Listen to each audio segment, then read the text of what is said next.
7. Place: the rented mutt premises at Belur, year 1898. The disciple has come to the mutt this morning. As soon as he stood after touching the feet of Swamiji, Swamiji said, "What's the use of your continuing in service anymore? Why not go in for some business?" The disciple was then employed as a private tutor in some family. Asked about the profession of teaching, Swamiji said, "If one does the work of teaching boys for a long time, one gets blunt in intellect. One's intelligence is not manifested. If one stays among a crowd of boys day and night, gradually one gets obtuse. So give up the working of teaching boys." Disciple: "What shall I do then?" Swamiji: "Why, if you want to live the life of a worldly man and have a desire for earning money, then go over to America. I shall give you directions for business. You will find that in 5 years you will get together a lot of money." Disciple: "What business shall I go in for? And where am I to get the money from?" Swamiji: "What nonsense are you talking? Within you lies indomitable power.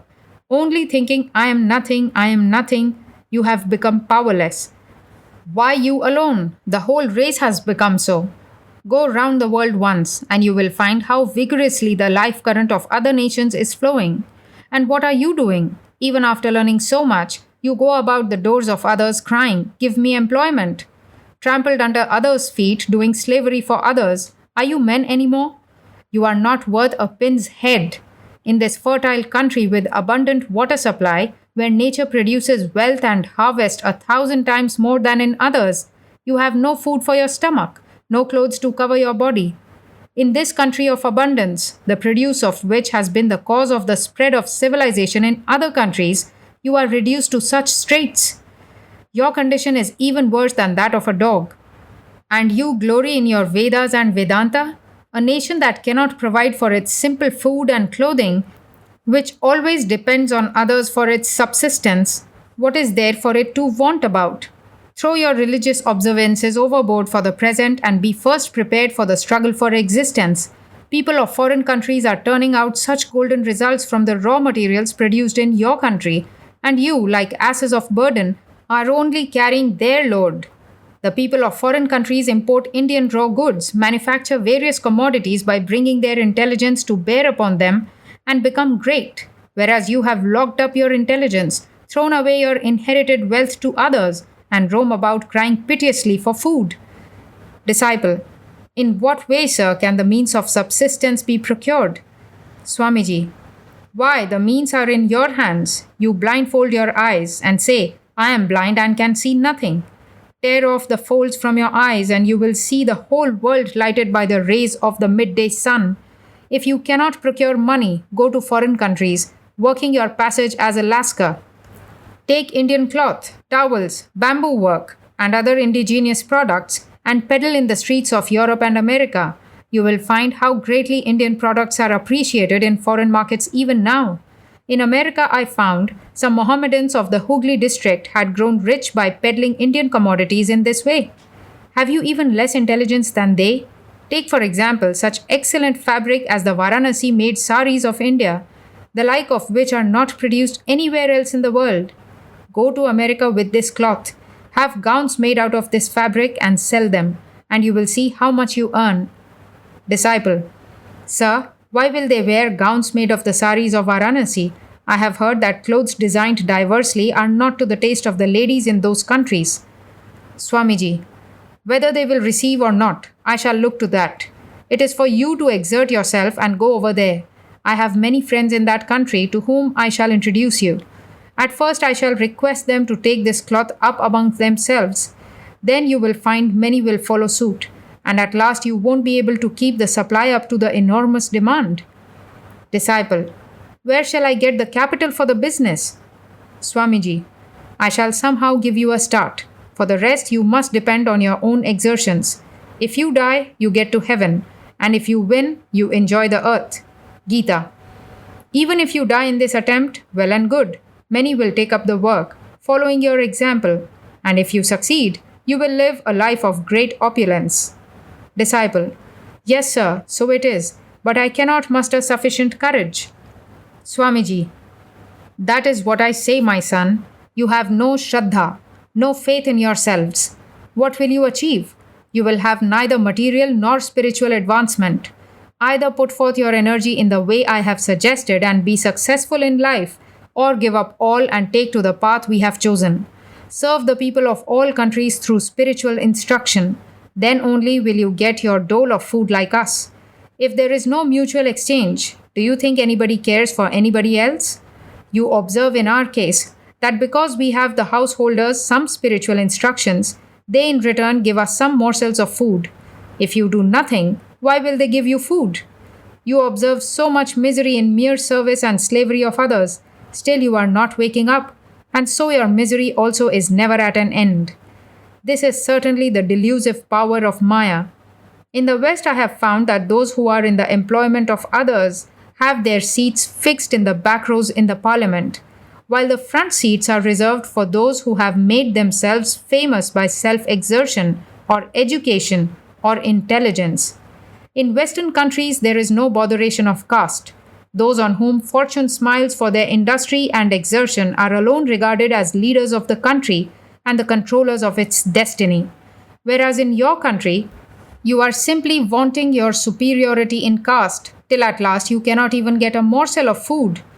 You have not the capacity to manufacture a needle, and you dare to criticize the English.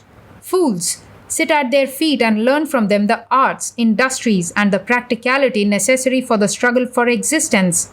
You will be esteemed once more when you will become fit. Then they too will pay heed to your words. Without the necessary preparation, what will mere shouting in the Congress avail? Disciple. But, sir, all the educated men of the country have joined it. Swamiji. Well, you consider a man as educated if only he can pass some examinations and deliver good lectures. The education which does not help the common mass of people to equip themselves for the struggle for life, which does not bring out strength of character, a spirit of philanthropy, and the courage of a lion, is it worth the name? Real education is that which enables one to stand on one's own legs. The education that you are receiving now in schools and colleges is only making you a race of dyspeptics. You are working like machines merely and living a jellyfish existence. The peasant, the shoemaker, the sweeper, and such other lower classes of India have much greater capacity for work and self-reliance than you. They have been silently working through long ages and producing the entire wealth of the land without a word of complaint. Very soon they will get above you in position. Gradually, capital is drifting into their hands, and they are not so much troubled with wants as you are. Modern education has changed your fashion, but new avenues of wealth lie yet undiscovered for want of the inventive genius. You have so long oppressed these forbearing masses. Now is the time for their retribution, and you will become extinct in your vain search for employment, making it the be-all and end-all of your life. Disciple. Sir, although our power of originality is less than that of the other countries, still the lower classes of India are being guided by our intelligence. So where will they get the power and culture to overcome the higher classes in the struggle for existence? Swamiji. Never mind if they have not read a few books like you, if they have not acquired your tailor-made civilization. What do these matter? But they are the backbone of the nation in all countries. If these lower classes stop work, from where will you get your food and clothing? If the sweepers of Calcutta stop work for a day, it creates a panic. And if they strike for 3 days, the whole town will be depopulated by the outbreak of epidemics. If the laborers stop work, your supply of food and clothes also stops, and you regard them as low-class people and want your own culture.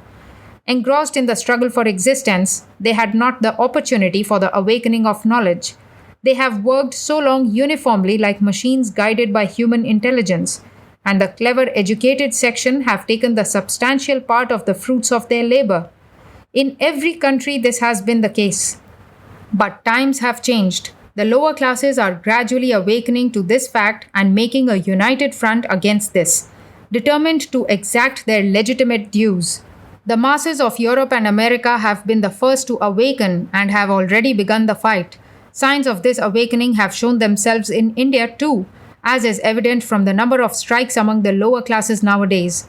The upper classes will no longer be able to repress the lower, try they ever so much. The well being of the higher classes now lies in helping the lower to get their legitimate rights.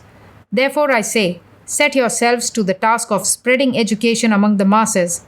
Tell them and make them understand you are our brothers, a part and parcel of our bodies, and we love you and never hate you.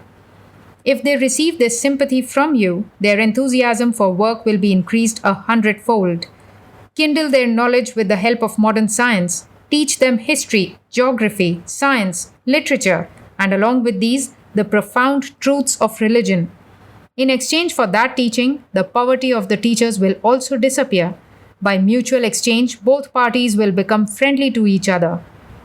Disciple. But sir, with the spread of learning among them, they too will in course of time have fertile brains, but become idle and inactive like us, and live on the fruits of the labor of the next lower classes. Swamiji. Why shall it be so? Even with the awakening of knowledge, the potter will remain a potter, the fisherman a fisherman, the peasant a peasant. Why should they leave their hereditary calling? Sahajang karma kaunteya sadoshamapi natyarjet. Don't give up the work to which you were born, even if it be attended with defects. If they are taught in this way, why should they give up their respective callings? Rather, they will apply their knowledge to the better performance of the work to which they have been born. A number of geniuses are sure to arise from among them in the course of time. You, the higher classes, will take these into your own fold. The Brahmins acknowledge the valiant king Vishwamitra as a Brahmin, and think how grateful the whole Kshatriya race became to the Brahmins for this act. By such sympathy and cooperation, even birds and beasts become one's own, not to speak of men. Disciple. Sir, what you say is true, but there yet seems to be a wide gulf between the higher and lower classes. To bring the higher classes to sympathize with the lower seems to be a difficult affair in India. Swamiji. But without that, there is no well-being for your upper classes. You will be destroyed by internecine quarrels and fights, which you have been having so long. When the masses will wake up, they will come to understand your oppression of them, and by a puff of their mouth you will be entirely blown away. It is they who have introduced civilization amongst you, and it is they who will then pull it down. Think how at the hands of the Gauls the mighty ancient Roman civilization crumbled into dust. Therefore I say, try to rouse these lower classes from slumber by imparting learning and culture to them. When they will awaken, and awaken one day they must, they also will not forget your good services to them and will remain grateful to you. After such conversation, Swamiji, addressing the disciples, said, Let these subjects drop now. Come, tell me what you have decided. Do something, whatever it be. Either go in for some business, or like us, come to the path of real sannyasa. Atmano mokshartha jagadhitaya cha, for one's own liberation and for the good of the world.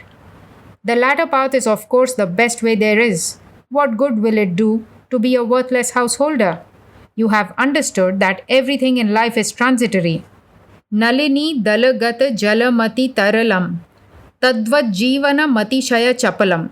Life is as unstable as the water on the lotus leaf. Therefore, if you have the enthusiasm for acquiring this knowledge of the Atman, do not wait any more but come forward immediately.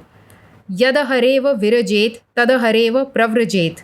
The very day that you feel dispassion for the world, that very day renounce and take to sannyasa. Jabalopanishad 4. Sacrifice your life for the good of others and go round to the doors of people carrying this message of fearlessness. Uttishtata, Jagrata Prapya Varan Nibodhata. Arise, awake, and stop not till the goal is reached.